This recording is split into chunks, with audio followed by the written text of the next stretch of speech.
अस्सलाम वालेकुम, this is Mohammad Naseer and welcome to unique items. ETEA PST test 2022 के लिए स्पेशल इंग्लिश ग्रामर के एमसीक्यूज़ का पार्ट 1 प्रेजेंट किया जा रहा है। अगर आप पहली दफ़ा चैनल पे आए हो तो सब्सक्राइब करके बेल के बटन को भी प्रेस कर लें ताकि मज़ीद इस तरह की वीडियोज़ भी आपको मिलती रहा करें। तो चलिए शुरू करते हैं। First question, this is the boy that help me cross the road. The underline word is a n. यहाँ पे दैट अंडरलाइन वर्ड है तो ये रेफर बैक कर रहा है द बॉय की तरफ। तो ये demonstrative pronoun, relative pronoun, indefinite pronoun या डिस्ट्रीब्यूटिव प्रोनाउन, इनमें से ये क्या है? तो जब रेफर बैक करता है ना, दैट रेफरेंस के तौर पे इस्तेमाल होता है तो वो आपका रिलेटिव प्रोनाउन होता है। ठीक है, तो ये राइट आंसर हमारा बी होगा। नेक्स्ट है, someone may bring me a glass of water said the teacher. The underline word is आ इन। यहाँ पे समवन अंडरलाइन वर्ड है तो ये demonstrative pronoun, relative pronoun, indefinite pronoun या डिस्ट्रीब्यूटिव प्रोनाउन। तो some, one, none, any, someone वगैरह ये सारे आपके क्या होते हैं? These are called the indefinite pronoun. ठीक है, तो ये आपको यानी कि ये डेफिनेट नहीं होते। समवन में यानी कोई भी, तो ये आपके इंडेफिनेट प्रोनाउन होते हैं जहाँ पे ये क्लियर नहीं होता, अनक्लियर होता है। सी आंसर होगा। नेक्स्ट है, Ally usually dash late in the class. Usually, come, came, has come, is coming. तो यूजुअली, ऑलवेज, इस तरह के जो वर्ड्स सजेस्ट करते हैं ना कि वो काम अक्सर होता है, बार बार होता है, परमानेंटली होता है। तो जो आपका परमानेंट एक्शन होता है, हैबिचुअल एक्शन होता है, वो आपके प्रेजेंट सिंपल टेंस में डिस्कस होता है। तो एली यूजुअली कम्स, एली चूँकि ये टीपीएस है, थर्ड पर्सन सिंगुलर है, इसलिए इसके साथ कम्स आएगा।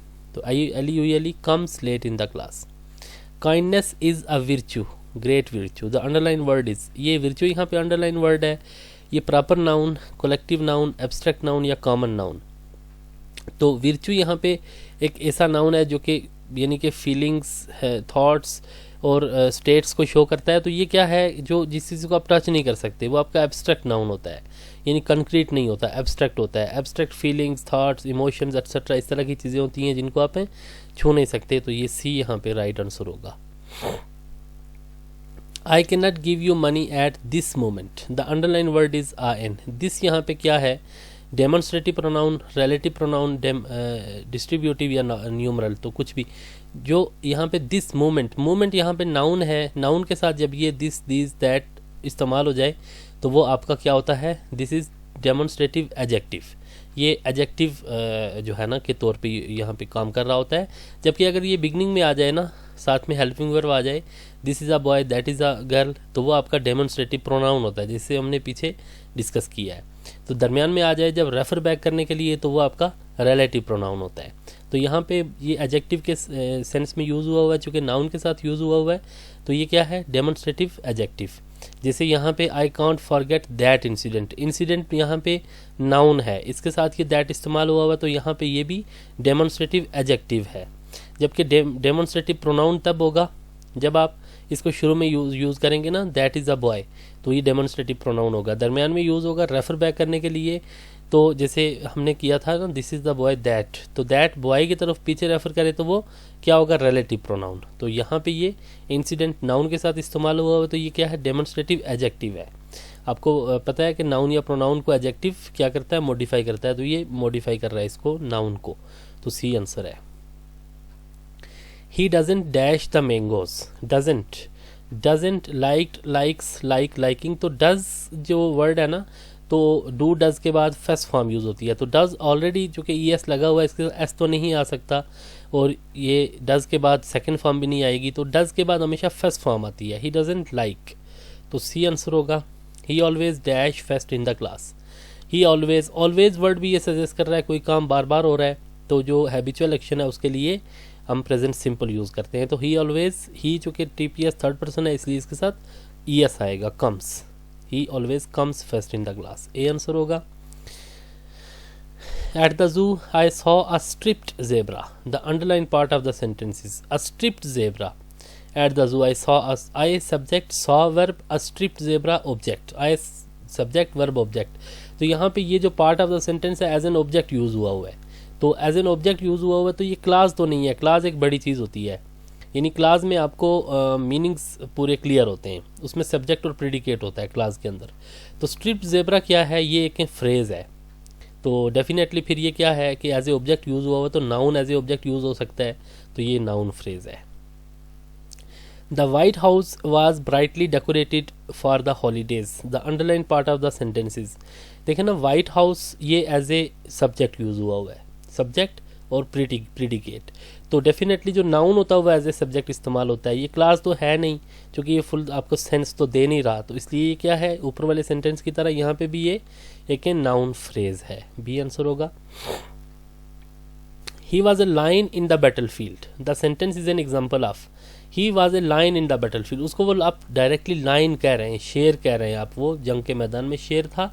तो जब इस तरह से आप बात करते हैं ना, तो ये मेटाफर होता है। आप कंपैरिजन करते हैं ना डायरेक्टली उसको जब कह देते हैं, तो ये सिमिली होती है ना, एज या लाइक वर्ड्स यूज होते हैं। जैसे ही वाज एज ए लाइन, तो ये सिमिली होती, जबकि डायरेक्टली उसको आप शेर कह रहे हैं तो ये मेटाफर होगा। Spring came and the garden changed its dress. The underlined sentence is an example of. ये सेंटेंस किसकी एग्जाम्पल है, पर्सोनिफिकेशन, सिमिली, मेटाफर या सिनोडॉक। तो spring came and the garden change it's dress, तो गार्डन को यहाँ पे आप एज ए ह्यूमन बीइंग ले रहे हैं, यानी कि इन एनिमेट चीज़ को जब आप एनिमेट की करेक्टरिस्टिक्स देते हैं ना, तो वो पर्सोनिफिकेशन होती है। जब आप गैर जानदारों को जानदारों की खुसूसियात दे देते हैं, तो यहाँ पे आंसर होगा ए। Go out of the room. This is a dash sentence.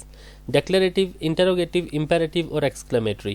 तो जो भी sentences verb से start होते हैं ना ऑर्डर वगैरह के लिए, तो वो आपके imperative sentences होते हैं। जैसे open the door, go out, close the window, इस तरह से।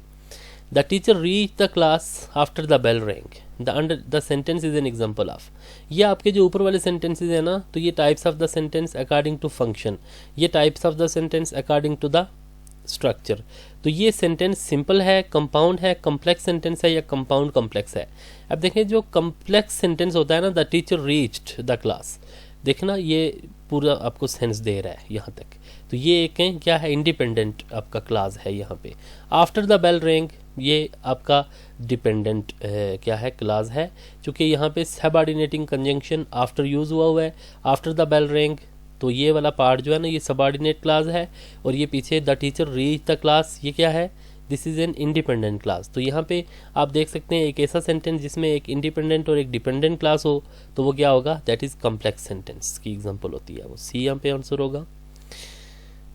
आई like politics, choose the correct passive voice. I subject है, like verb, politics object. Object शुरू में आ जाएगा और प्रेजेंट सिंपल है, इसको पैसिव में करने के लिए इज एम आर यूज होता है। तो पॉलिटिक्स चूंकि ये सिंगुलर है, पॉलिटिक्स जमा नहीं होता, सिंगुलर इज, और लाइक की थर्ड फॉर्म लाइक्ड बाय मी, आई का ऑब्जेक्ट मी, तो ये राइट आंसर आपका बी होगा यहाँ पे। He said I like mangoes, choose the correct indirect speech. तो I like mangoes, he said को ही टोल्ड में कर लेंगे, टेल्स तो नहीं होगा, कमाज को खत्म करने के लिए that. I first person according to subject change होगा, रिपोर्टिंग स्पीच के ही आ जाएगा, और लाइक ये प्रेजेंट सिंपल है, इसको पास्ट सिंपल में करेंगे। He told that he liked mangoes, यहाँ पे आप देखें लाइक्स है, हैज़ लाइक्ड, तो इसलिए यहाँ पे ये टेल्स है, तो पहला सेंटेंस आपका दुरुस्त है, he told that he liked mangoes, तो राइट आंसर ए होगा। तो ये थे कुछ एमसीक्यूज जो ईटा के पीएसटी टेस्ट 2022 की प्रिपरेशन के सिलसिले में मैंने ये बनाए थे। होपफुली आपको इससे न्यू नॉलेज लाजमी मिला होगा। बहुत शुक्रिया देखने के लिए। तो मज़ीद वीडियोज़ के लिए चैनल के साथ जुड़े रहें। फिर मिलते हैं आपसे। बहुत शुक्रिया। अल्लाह हाफिज़।